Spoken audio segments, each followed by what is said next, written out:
The consumer is an important part of the economy in the United States and China, and disappointing retail sales in both economies has now given grave cause for concern about what's going to happen next. If the consumer stops spending, where do we go?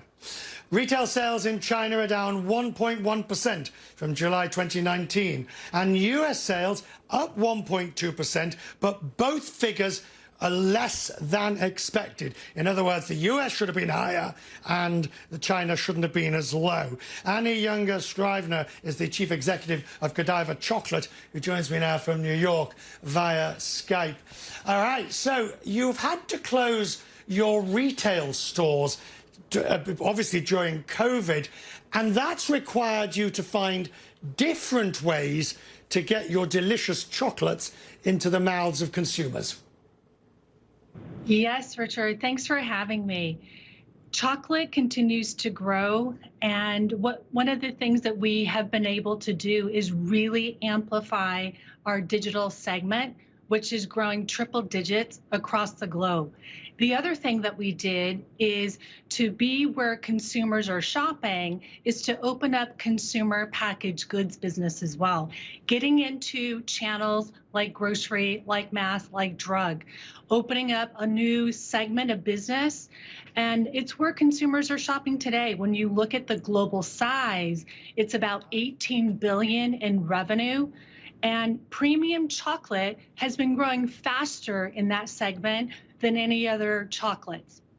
And Godiva wants a big bite out of that business. Right now, but of course, before, and not necessarily you personally, but before, premium products had been a little snobbish about some of those retail outlets, believing they devalued the brand. I think that people are realizing the same consumer shops in all different channels. And number one to consumer is taste when you're in the food and beverage business. And we use the same great quality of ingredients. And now we're just making ourselves a little bit more accessible, right price point for the right channel of business.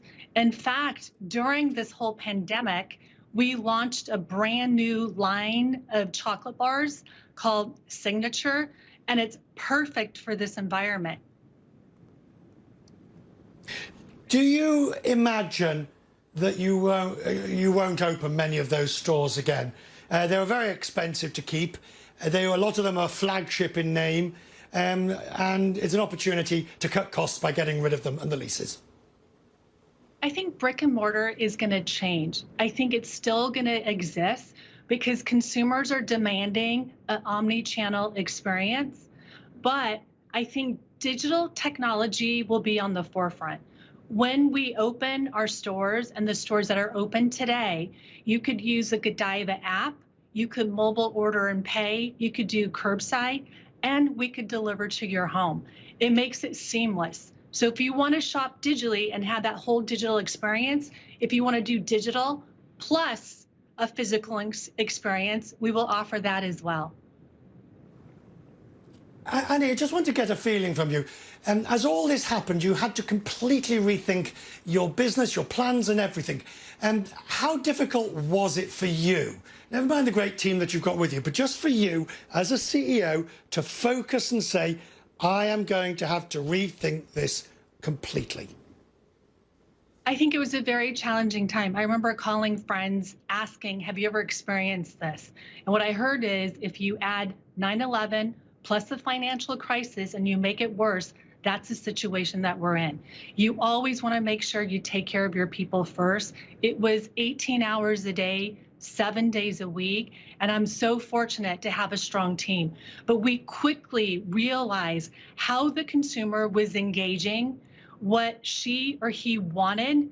Our whole advertising change, we only connected when it was appropriate, but even the content change. As people were cooking more at home, chocolate became an ingredient. We had our chef Terry give cooking classes on chicken mole. Last week, we just launched focaccia bread with goat cheese and chocolate. So we really understood where the mindset was. Thank you so much. I appreciate it. Have a good weekend.